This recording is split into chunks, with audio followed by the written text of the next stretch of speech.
তো দেখো বন্ধুরা, আমি আজ সন্ধ্যাবেলা টিফিন বানিয়েছি পাস্তা। তো আমার ছেলেকে এখানে খেতে দিয়েছি।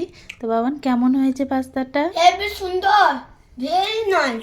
আচ্ছা, আমার ছেলের খুব ভালো লেগেছে। ওই সন্ধ্যে থেকে বলছিল যে মা পাস্তা বানাও, পাস্তা বানাও, পাস্তা বানাও। তো চলেই গেলাম পাস্তা বানাতে। তো ফাইনালি ও এখন খাচ্ছে। একটু ঝাল হয়ে গেছে, কারণ লঙ্কা একটু বেশি দিয়ে দিয়েছি।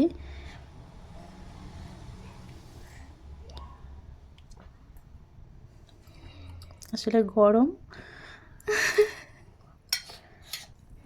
ভালো লাগছে। একটু জলটা জল দেবো? আচ্ছা, না না জল।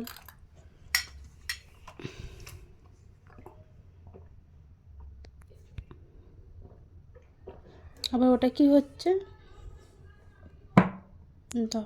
আর না, খেতে খেতে বেশি জল খেতে নেই।